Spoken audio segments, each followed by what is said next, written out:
पिछले जन्म में मैंने एक बूढ़ी महिला की बातों में आकर बहुत पैसे खर्च करके एक ब्राजीलियन कछुआ खरीदा था, जिसे मेरे ससुराल वालों ने मुझे पैसे उड़ाने वाला बेवकूफ कहकर बहुत डांटा था। लेकिन हाई टेम्परेचर अपोकलिप्स शुरू होने से पहले ही मेरा कछुआ बदलने लगा और लगातार गोल्ड कॉइन्स उगलने लगा, जिससे हमारा पूरा परिवार मुश्किल समय से बच गया। जब कछुआ पूरी तरह इवॉल्व हुआ तो वह सिर्फ प्योर वाटर ही नहीं दे सकता था, बल्कि आसपास के टेम्परेचर को भी कंट्रोल कर देता था, जिससे बाहर चाहे जितनी हीट हो घर हमेशा कूल रहता था। मुझे लगा था कि हाई टेम्परेचर अपोकलिप्स खत्म होने के बाद सब सेफ है, लेकिन मेरी वाइफ ने मेरे पीछे से कछुए के साथ एक कॉन्ट्रैक्ट साइन कर लिया और मुझे घर से निकाल दिया और अंत में मैं हीट से मर गया। जब मैंने फिर से आंखें खोली तो मैं उसी दिन पर रिबॉर्न हो चुका था जब मैं कछुआ खरीदने वाला था। भाई मैं देख सका हूँ तुम बहुत बड़े लकी पर्सन हो, लेकिन तुम्हारी किस्मत में एक बड़ा क्राइसिस है। अगर तुम बच गए तो बहुत बड़ा फॉर्च्यून मिलेगा। मेरे पास एक मेथड है जिससे तुम ये क्राइसिस पार कर सकते हो। ये कछुआ असल में 888 का है, लेकिन अभी सिर्फ 188 में मिल जाएगा। फेमिलियर वॉइस सुनकर मुझे समझ आ गया कि मेरा रीबर्थ हो चुका है। उसी लकी कछुए को खरीदने से पहले वाले दिन में पिछले लाइफ के एक्सपीरियंस के कारण मैंने तुरंत पैसे निकाल कर उसे खरीद लिया और घर आ गया। जैसा कि एक्सपेक्टेड था, मेरी वाइफ और इन लॉज ने फिर मुझे बुरी तरह स्कोल्ड किया। मैंने जो बर्ड नेस्ट मंगवाया था वो कहाँ है? आज मुझे बर्ड नेस्ट और गोजी बेरी सूप पीना है। तुमने मेरी मदर की बात नहीं मानी, कितने डिसरिस्पेक्टफुल हो। बर्ड नेस्ट कहाँ है? इस बार मैंने स्मार्टनेस दिखाई और वाइफ और मदर इन लॉ को कुछ नहीं बताया, बल्कि अपनी दूसरी पॉकेट से एक ड्राई पेपर बॉल निकालकर मदर इन लॉ को दे दिया। वैसे भी उसे रियल और फेक का फर्क नहीं पता था। वह पेपर देखने में भी मार्केट के बर्ड नेस्ट जैसा ही लग रहा था। ये ही बर्ड नेस्ट है। सच बताओ, तुम मुझे फुल बना रहे हो क्या? बर्ड नेस्ट ऐसा कैसे हो सकता है? इतना कहकर मदर इन लॉ ने गुस्से में मेरे आर्म को जोर से पकड़कर ट्विस्ट कर दिया। मैं मासूम बनकर बोला, नहीं नहीं, यही है, ये बहुत स्पेशल वाला है। शॉपकीपर ने खुद कहा था कि ये रेयर स्टॉक है। मैंने बहुत रिक्वेस्ट करके आपके लिए डिस्काउंट में लिया है। ठीक है, समझदार बन गए हो। मुझे हंगर लगी है, जल्दी खाना बनाओ। फिर मैं किचन में खाना बनाने चला गया। उससे पहले मैंने सावधानी से कछुए को निकालकर एक फिश टैंक में रख दिया। पिछले लाइफ में इसी कछुए की वजह से मेरी वाइफ और मदर इन लॉ ने हाई टेम्परेचर अपोकलिप्स सर्वाइव किया था। फिर मैंने कछुए को हाइड कर दिया और खाना बनाने चला गया। 2 दिन बाद मेरा कछुआ गोल्ड कॉइन्स उगलने लगा। चमचमाते गोल्ड को देखकर मैं बहुत खुश हो गया। अब मेरी गुड लाइफ शुरू होने वाली थी। इस बार मैंने बिना देर किए रियल एस्टेट एजेंट को कॉल किया और सिटी से दूर एक विला खरीदने को कहा, जितना रिमोट हो सके उतना अच्छा। फिर मैंने सारे गोल्ड को कैश में बदल दिया। कुल 3 लाख बन गए। जैसे ही हाई टेम्परेचर अपोकलिप्स आएगा, इंसानों के लिए भी म्यूटेटेड एनिमल्स से लड़ना मुश्किल होगा। मुझे सिर्फ एनिमल्स ही प्रोटेक्ट कर सकते हैं। जैसे जैसे टेम्परेचर बढ़ता गया, कछुए के गोल्ड उगलने की क्वांटिटी भी बढ़ती गई। इसलिए मैंने तुरंत सर्वाइवल सप्लाईज खरीद ली और एक वाटर पावर जनरेटर भी डिजाइन करवाया, लेकिन उसे बनने में 1 मंथ लगेगा। अपने सामान को सेफ रखने के लिए मैंने बहुत सारे स्ट्रे कैट्स और डॉग्स को अडॉप्ट किया और रोज उन्हें खिलाकर उनसे बॉन्ड बनाने लगा। उसी दिन मैं एक नए आए हुए टैबी कैट को शांत कर रहा था। मुझे साफ दिख रहा था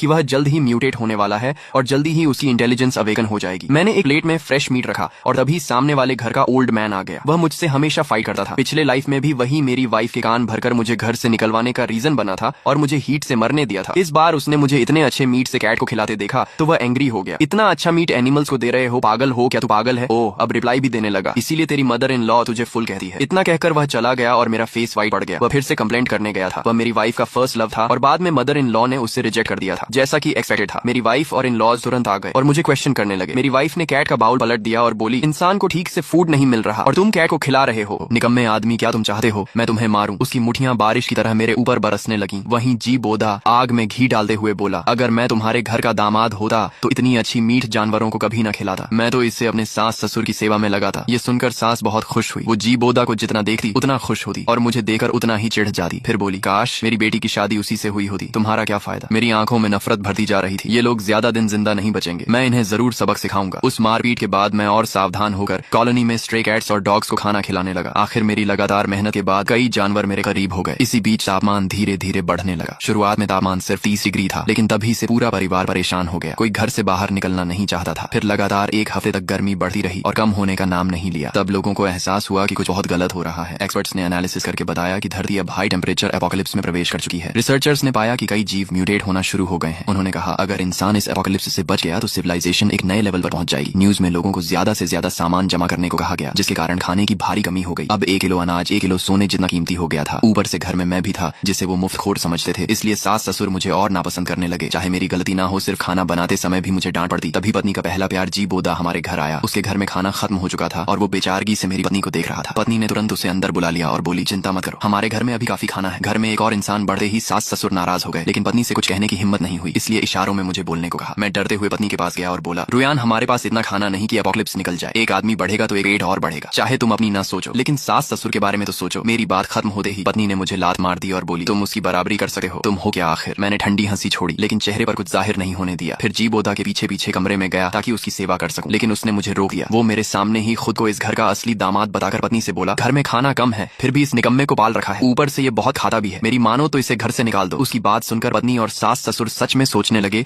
कि इस घर में मेरी जरूरत क्या है। जैसे मैं सिर्फ खाना बनाने वाला मामूली आदमी हूँ। थोड़ी देर बाद सास की आंखों में बेरहमी चमकी और वो बोली, निकम्मे आदमी, ज्यादा खाता है, कम काम करता है, अब इस घर में तेरे लिए जगह नहीं है। फिर मेरी पत्नी ने मुझे दरवाजे पर रोक दिया, अंदर नहीं जाने दिया, यहाँ तक कि मेरे पैर तोड़ने के लिए हाथ में मोटा डंडा भी उठा लिया। मैं वहीं डर कर खड़ा रह गया। ससुर ठंडी नजरों से बोले, तुमने लगभग मेरे होने वाले पोते को खतरे में डाल दिया था, तुम्हारी मौत ही कम है। इस निर्दयी परिवार को देखकर मेरा दिल पूरी तरह टूट गया। लेकिन सच कहूं तो उनका मुझे घर से निकालना मेरे लिए फायदेमंद था। अंदर से मैं बहुत खुश था, लेकिन बाहर दुखी होने का नाटक करना पड़ा। मैंने जोर जोर से कहा, क्या तुम लोगों में जरा भी इंसानियत नहीं है? मैंने इतने साल तुम्हारी सेवा की और तुमने मुझे ऐसे छोड़ दिया। पूरी बिल्डिंग मेरी चीखें सुन रही थी, लेकिन अपोकलिप्स में ऐसी घटनाएं आम थी, इसलिए कोई मेरी मदद को नहीं आया। फिर धड़ाम से दरवाजा बंद हो गया और मैं तुरंत कॉलोनी छोड़कर निकल गया। गेट पर पहुंचते ही मैंने अपने कछुए को देखा, जो पहले ही म्यूटेट होकर इंसान जैसा बन चुका था। उसने मुझे ठंडे पानी का एक वाटर बॉल दिया। मैं उसे लेकर अपने फार्म हाउस विला पहुंच गया। अभी तापमान तेजी से बढ़ रहा था, लेकिन जानवर पूरी तरह म्यूटेट नहीं हुए थे, इसलिए मुझे सावधान रहना था। फिलहाल सबसे बड़ा खतरा वही लालची परिवार था। उन्हें पता नहीं चलना चाहिए था कि मैं बाहर विला में ठंडी हवा और चिल्ड कोला का मजा ले रहा हूँ। जाने से पहले मैंने घर में कई हिडन कैमरास लगवा दिए थे और अब मैं उनकी हर हरकत देख रहा था। मेरे बिना उन्हें समझ आया कि मैं घर में कितना जरूरी था। अब कपड़े धोने और खाना बनाने का सारा काम सास को करना पड़ रहा था। वो लगातार शिकायत करती रहती। धीरे धीरे उसका जी बोदा से भी झगड़ा होने लगा, क्योंकि खाने की कमी थी और जी बोदा ऐसा आदमी नहीं था जो कम में गुजारा करे। आखिर एक दिन सास फट पड़ी और उसका बाल पकड़कर चिल्लाई, हर दिन सिर्फ खाता है, कुछ काम नहीं करता। निकम्मे आदमी, अपनी प्रेमिका को पिटे देख पत्नी ने उल्टा अपनी माँ को ही लात मार दी और बोली, बूढ़ी औरत, जरा संभल कर। अपनी बेटी और पति को किसी दूसरे आदमी के लिए बदलते देकर सास अंदर ही अंदर रोती रह गई और चुपचाप जाकर बर्तन धोने लगी। वहीं मैं विला में आराम से लेटा हुआ था, क्योंकि आज रात के बाद सारे जानवर म्यूटेट होने वाले थे। पत्नी और उसके परिवार ने पहले कॉलोनी में जानवरों पर बहुत अत्याचार किए थे, इसलिए जल्दी ही म्यूटेटेड बीस्ट्स उनसे बदला लेने आने वाले थे। रात होते ही मैंने कोर्टयार्ड में देखा कि स्ट्रे कैट्स और डॉग्स म्यूटेट होने लगे। सब 3 मीटर लंबे ताकतवर बीस्टमैन बन गए। सबसे ज्यादा खुशी मुझे अपने पाले हुए ब्लैक बेयर्स और टाइगर्स को देखकर हुई। आखिर मैंने जू लाइसेंस लेने में करोड़ों खर्च किए थे। अब सारे बीस्टमैन मेरे आसपास खड़े थे और मैंने संतोष से सिर हिलाया। आज से अपोकलिप्स में मेरा राज शुरू होने वाला था। उससे पहले मैंने न्यूज खोली तो पूरी दुनिया बीस्ट म्यूटेशन की बात कर रही थी। जिन लोगों ने कैट्स और डॉग्स पाल रखे थे उन्हें सबसे ज्यादा फायदा हुआ, क्योंकि अब उनके पास ताकतवर बीस्टमैन थे। इंसानी सोसाइटी टूट चुकी थी और लोग खुलकर लूटपाट करने लगे थे। सीन बदलते ही मैंने पत्नी के घर का हाल देखा। उनकी फैमिली हमेशा बेटियों को ज्यादा महत्व देती थी। सास लालची थी, ससुर मेल ईगो वाला आदमी था और जी बोदा बेहद जहरीला इंसान था, जिसने कई लोगों से दुश्मनी ले रखी थी। अब कॉलोनी के लोग अपने बीस्टमैन के साथ लूटपाट कर रहे थे और सबसे पहले निशाना मेरी पत्नी का घर बना। कई बीस्टमैन घर से सामान बाहर निकाल रहे थे। सास पागलों की तरह बाहर भागी और चिल्लाने लगी, तुम लोग डाकू हो क्या? कोई कानून नहीं बचा? लोग हंस पड़े और बोले, अपोकलिप्स में कानून की बात करती हो? जब तुम कॉलोनी में लोगों को परेशान करती थी तब कहाँ था कानून? फिर एक आदमी बोला, शुरुआत में तुमने अपने दामाद को घर से निकाला था, तब कानून याद नहीं आया। ये सुनकर सास चुप हो गई। ससुर जो हमेशा घर का राजा बनकर रहता था, वो गुस्से में लोहे की रॉड उठा लाया और बीस्टमैन पर मार दी। इससे बीस्टमैन पूरी तरह भड़क गया। ससुर भागना चाहता था, लेकिन देर हो चुकी थी। बीस्टमैन ने एक वार में उसे दीवार में दे मारा और उसके मुंह से खून निकल पड़ा। पूरा घर लूट लिया गया। ससुर अधमरी हालत में पड़ा था। सास डर से कांप रही थी और पत्नी अपने बेटे के साथ कोने में दुखी हुई थी। ये सब देखकर मैं हंस पड़ा। आखिर इन्हें भी अपने कर्मों का फल मिल रहा था। कुछ देर बाद ससुर होश में आया, लेकिन अब वो अपाहिज बन चुका था और बिस्तर से उठ नहीं सकता था। लेकिन उस परिवार के पास अब किसी की सेवा करने की ताकत नहीं थी। सिर्फ 3 दिन भूखे रहने के बाद पत्नी की मानसिक हालत खराब हो गई। सास पूरी तरह टूट चुकी थी और जी बोदा तो हर इंसान को चिकन लेग की तरह देखने लगा था। भूख से पागल हुए तीनों लोगों ने बिस्तर पर पड़े ससुर को देखा और उनके मन में एक खतरनाक विचार आया। तीनों ने एक दूसरे को देखा और सिर हिलाया। ससुर डर के मारे कांपते हुए बोला, मत करो बेटी, मैंने बचपन से लेकर आज तक तुमसे सबसे ज्यादा प्यार किया है। तुम कम से कम इस बात का ख्याल करो कि मैं तुम्हारा बाप हूँ। मेरे साथ ऐसा मत करो। लेकिन भूख से पागल हो चुकी पत्नी ने उसकी एक भी बात नहीं सुनी। ऊपर से सास भी आग में घी डाल रही थी। तुमने पूरी जिंदगी उसे सपोर्ट किया, अब उसका ऐसा मरना भी सही ही है। पत्नी ने भी सास की बात का साथ देते हुए सिर हिलाया। अरे पापा, आप आराम से मर जाइए। और उसी समय मैं शहर के बाहर बने लग्जरी विला के असली लेदर वाले सोफा पर आराम से लेटा हुआ था। मेरे सिर के ऊपर सेंट्रल एसी से निकलती 20 डिग्री की ठंडी हवा चल रही थी। मेरे सामने लगी विशाल स्क्रीन पर हिडन कैमरा के जरिए लियू परिवार का एक दूसरे पर टूट पड़ने वाला पूरा सीन 360 डिग्री एंगल से बिना किसी ब्लाइंड स्पॉट के लाइव चल रहा था। मेरे हाथ में बर्फ से भरा एक गिलास था जिसमें फिजी ड्रिंक डली हुई थी और मैं बर्फ के ग्लास से टकराने की साफ टनटनाहट सुनते हुए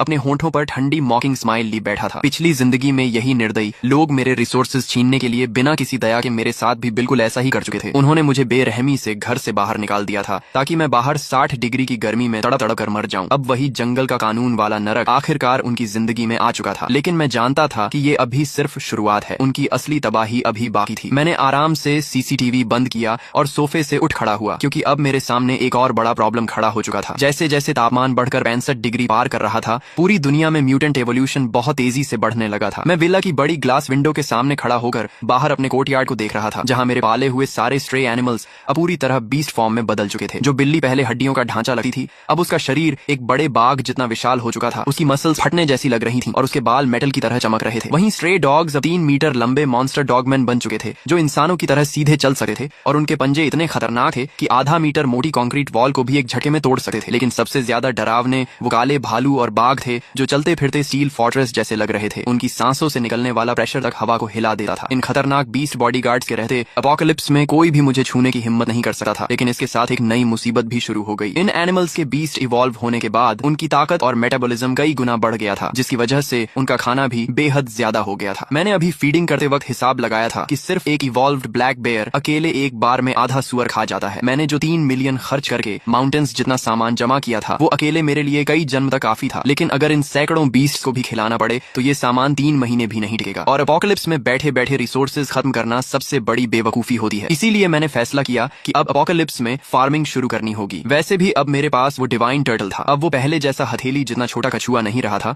उसका शरीर अब एक भारी आर्मर्ड व्हीकल जितना विशाल हो चुका था और वो विला के बीच बने खास वाटर पूल में चुपचाप पड़ा रहता था। उसके शेल पर अजीब रहस्यमयी निशान बने हुए थे और उसके मुंह से लगातार साफ प्योर वाटर निकलता रहता था। वाटर रिसोर्सेज और कांस्टेंट टेम्परेचर वाला एनवायरनमेंट, ये दोनों चीजें हाई टेम्परेचर अपोकलिप्स में इंसानी जिंदगी से भी ज्यादा कीमती थी और यही मेरी सबसे बड़ी ताकत थी। मैंने तुरंत एक्शन लिया, फोन खोला, प्राइवेट सैटेलाइट नेटवर्क से कनेक्ट हुआ और देश के बचे हुए सर्वाइवर्स के डार्क वेब फोरम पर एक भारी रिवॉर्ड वाला पोस्ट डाल दिया। मैंने पूरे देश से टैलेंटेड लोग बुलाए, खासकर एग्रीकल्चर एक्सपर्ट्स और मैकेनिकल इंजीनियर्स, क्योंकि इस अपोकलिप्स में जमीन पूरी तरह सूखकर पत्थर जैसी हो चुकी थी और सिर्फ इंसानों के बल पर खेती करना नामुमकिन था। मशीन्स की मदद से फार्मिंग करना ज्यादा आसान और तेज था। पोस्ट डालने के सिर्फ 10 मिनट बाद ही कमेंट्स फट पड़े। जैसा मैंने सोचा था वैसे ही बहुत सारे सर्वाइवर्स मुझसे कॉन्टैक्ट करने लगे। लेकिन उनमें सबसे ज्यादा हैरान करने वाली चीज थी, एक ग्रुप बंकर में फंसे हुए टॉप साइंटिस्ट्स ने मेरे पोस्ट का जवाब दिया। ये लोग अपोकलिप्स के दौरान देश द्वारा स्पेशली प्रोटेक्टेड रिसर्चर्स थे। ये सिर्फ हाई टेम्परेचर अपोकलिप्स के क्लाइमेट चेंजेस पर रिसर्च नहीं कर रहे थे, बल्कि ऐसी क्रॉप्स बनाने पर भी काम कर रहे थे जो एक्सट्रीम हीट में भी ग्रो कर सके। मैंने सीधे नेशनल शेल्टर के हेड से कॉन्टैक्ट किया। जब मैंने उन्हें अपनी आइस वाटर से नहाने वाली वीडियो दिखाई और अनलिमिटेड पानी व पूरी सेफ्टी देने का प्रॉमिस किया तो उन्होंने तुरंत फैसला ले लिया। देश भर के रेस्क्यू बेसिस से टॉप साइंटिस्ट, एग्रीकल्चर एक्सपर्ट्स और मैकेनिकल इंजीनियर्स को मेरे पास भेजा गया। उनकी सेफ्टी के लिए मैंने अपनी सबसे ताकतवर म्यूटेटेड जायंट टाइगर्स को भेजा जो specially modified armoured refrigerated truck खींचकर उन्हें लेने गए। जब वो साइंटिस्ट मेरे इलाके में पहुंचे और गेट के अंदर आए तो सबकी आंखें फटी रह गईं। बाहर की दुनिया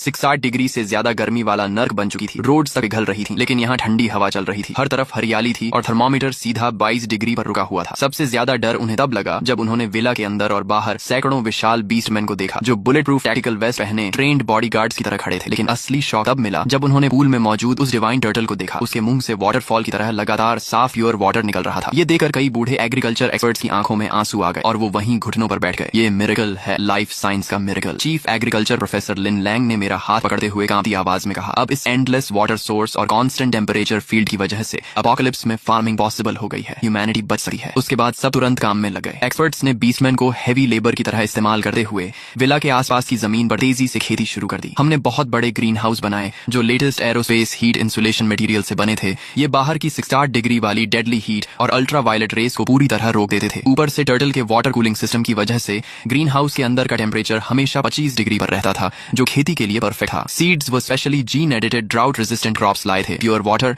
और परफेक्ट क्लाइमेट की वजह से सिर्फ एक हफ्ते में पूरे ग्रीन हाउस में हरियाली फैल गई। इतनी बड़ी सफलता के बाद शेल्टर वालों ने इमरजेंसी ब्रॉडकास्ट पर यह खबर पूरी दुनिया में फैला दी। बहुत जल्द मैं ग्लोबल न्यूज हेडलाइन बन गया। Apocalypse oasis miracle land. मेरे विला के आसपास की पहले जली हुई बंजर जमीन अब पूरी तरह खेतों और राइस फील्ड्स में बदल चुकी थी। लेकिन मेरे लिए ये काफी नहीं था। मैं एक नया ऑर्डर बनाना चाहता था, इसलिए मैंने सर्वाइवर शेल्टर बनाया जहां अपोकलिप्स में स्ट्रगलिंग लोगों को रखा जाने लगा। रूल सिंपल था, उन्हें मेरे लिए काम करना होगा और बदले में मैं उन्हें प्रोटेक्शन, प्योर वाटर और भरपेट खाना दूंगा। ये न्यूज लगातार ब्रॉडकास्ट हो रही थी और आखिरकार मेरी वाइफ का परिवार भी इसे देख बैठा। उनका अपार्टमेंट पूरी तरह टूट चुका था। न बिजली थी न पानी। घर में सड़ांत फैली हुई थी क्योंकि वहां अब भी उनके खाए हुए फादर इन लॉ की सड़ी हुई बॉडी की स्मेल मौजूद थी। सबसे पहले सास ने टीवी पर मुझे देखा। वो भूख से जमीन पर पड़ी थी लेकिन अचानक चीख पड़ी, अरे ये तो वही निकम्मा आदमी है। उसकी आंखें फटी रह गईं। ये न्यूज में कैसे आ गया और इसके पीछे इतना सारा खाना। सोफा पर पड़ी ल्यू रुयान भी घिसटे हुए उठी। स्क्रीन देखते ही उसकी आंखों में जेलसी और गुस्सा भर गया। वो हरामी आदमी हमसे अलग होकर खुद लग्जरी लाइफ जी रहा है। उसने जरूर हमारे पैसे चुरा कर ये सब बनाया होगा। उसे ढूंढो, मैं उसे घुटनों पर ला दूंगी। मैं उसे जिंदा नहीं छोड़ूंगी। तभी पास में बैठा जी बोदा जो दीवार की सड़ी हुई लेयर खा रहा था धीरे से बोला, रुको, अगर ये फेक हुआ तो, अगर ये